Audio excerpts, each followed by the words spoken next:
Hello दोस्तों, आज हम लोग इस लेक्चर में अध्याय 11 करेंगे, जिसमें है विकिरण तथा द्रव्य की द्वैत प्रकृति। यानी ये अध्याय का नाम है विकिरण तथा द्रव्य की द्वैत प्रकृति। द्वैत प्रकृति का मतलब समझिए, जैसे प्रकाश विकिरणों की प्रकृति द्वैत होती है। द्वैत होती है जिसका अर्थ होता है कि विकिरण तरंग तथा कण दोनों की भांति व्यवहार करता है।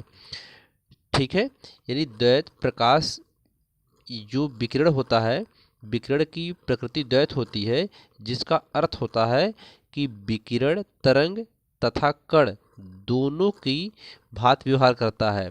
प्रकाश विद्युत प्रभाव, काम्पटन प्रभाव, रमन प्रभाव आदि प्रभावों की सफल व्याख्या हम लोगों ने इसके पहले प्रकाश की कणकीय प्रकृति यानी क्वांटम सिद्धांत में किए हैं, उसमें हो सकी है वहाँ पर इसकी व्याख्या।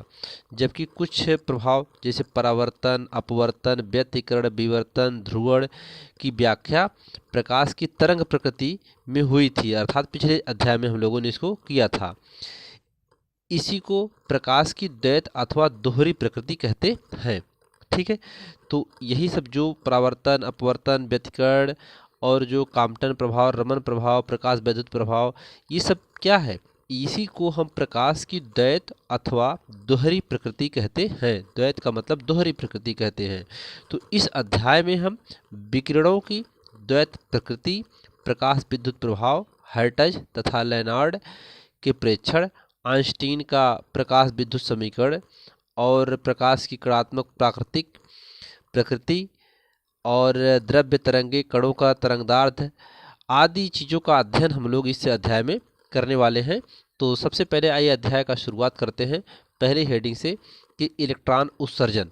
इलेक्ट्रॉन उत्सर्जन किसे कहते हैं? तो धातु के पृष्ठ से इलेक्ट्रॉनों का बाहर निकलना इलेक्ट्रॉन उत्सर्जन कहलाता है। ठीक है, तो जैसे कोई धातु होगी तो उस धातु को अगर हम गर्म करें तो उस धातु के गर्म करने से उस पर से उसके पृष्ठ से इलेक्ट्रॉनों का क्या होगा? उत्सर्जन होगा, बाहर निकलेंगे तो उसे इलेक्ट्रॉन उत्सर्जन कहते हैं। तो धातु के पृष्ठ से इलेक्ट्रॉनों का बाहर निकलना इलेक्ट्रॉन उत्सर्जन कहलाता है। ठीक है, तो इलेक्ट्रॉन उत्सर्जन सभी धातुओं में मुक्त इलेक्ट्रॉन होते हैं जो अपने परमाणुओं के बंधन से मुक्त होते हैं, परंतु धातु पृष्ठ की सीमा से बद्ध होते हैं तथा सामान्यतः धातु पृष्ठ से बाहर नहीं जाते, क्योंकि आयनों का आकर्षण इन्हें धातु के अंदर ही रोक कर रखता है। तो इन इलेक्ट्रॉनों को धातु के पृष्ठ से बाहर निकलने के लिए कुछ ऊर्जा की आवश्यकता होती है।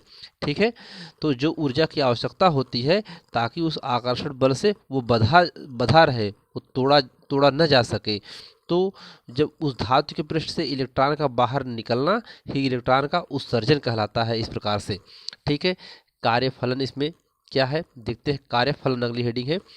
धातु की सतह से इलेक्ट्रॉन उत्सर्जन के लिए न्यूनतम ऊर्जा को कार्यफलन कहते हैं, अर्थात जो कम से कम ऊर्जा लगे उस धातु के सतह से इलेक्ट्रॉन उत्सर्जित हो जाए तो वह न्यूनतम ऊर्जा ही क्या कहलाएगी? कार्यफलन कहलाएगी। ठीक है, इसे फाई या फाई नॉट तथा डब्लू या डब्लू नॉट से प्रदर्शित करते हैं। ठीक है, किसी धातु का कार्यफलन उसकी प्रकृति पर निर्भर करता है, यानी धातु किस की बनी हुई है, किस प्रकार का मेटल है वह, उस पर निर्भर करता है कार्यफलन। तो धातु का कार्यफलन उसकी प्रकृति पर निर्भर करता है। कार्यफलन को इलेक्ट्रॉन वोल्ट ईवी से मापा जाता है, यानी कार्यफलन को हम लोग इलेक्ट्रॉन वोल्ट से मापते हैं।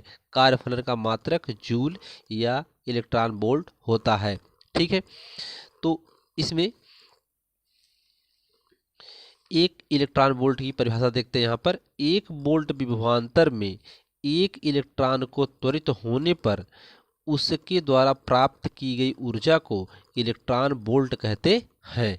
समझ में आया?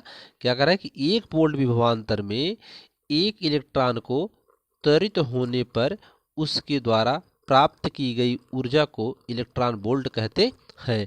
इलेक्ट्रॉन वोल्ट ऊर्जा का छोटा मात्रक होता है।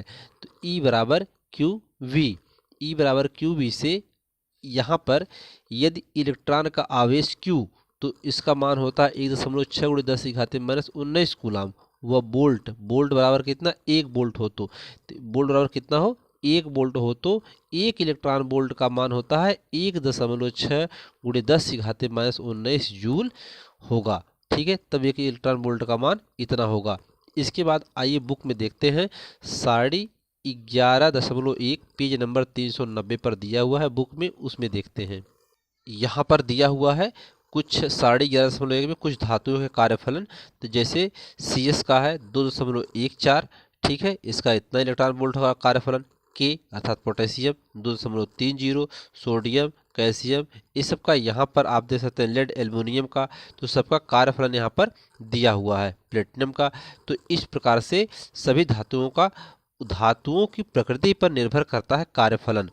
ठीक है, तो जो धातु जिस प्रकार की होगी, जिस मेटल की बनी होगी, वह उसी के आधार पर उसका कार्यफलन होता है। ठीक है, तो धातु पर निर्भर करता है कार्यफलन, तो सबका अलग अलग कार्यफलन होता है, इतना इलेक्ट्रॉन वोल्ट।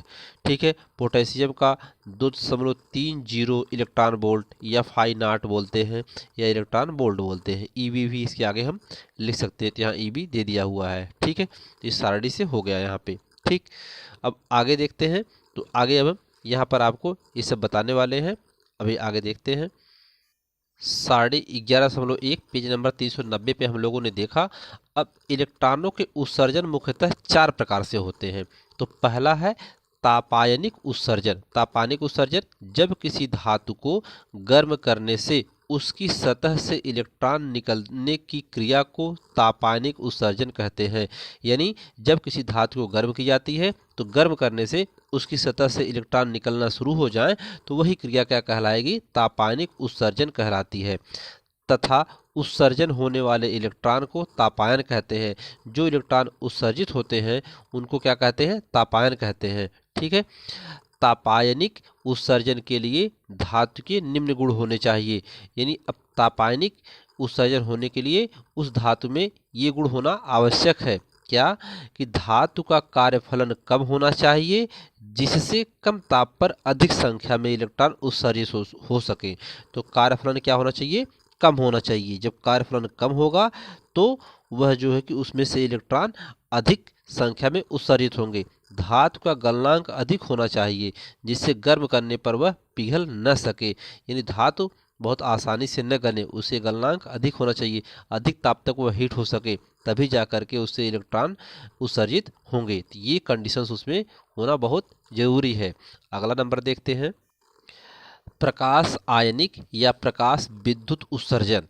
जब किसी प्रकाश सुग्राही धातु पृष्ठ पर उपयुक्त आवृत्ति का प्रकाश आपतित होता है तो उसके पृष्ठ से इलेक्ट्रॉन उत्सर्जित होने लगते हैं।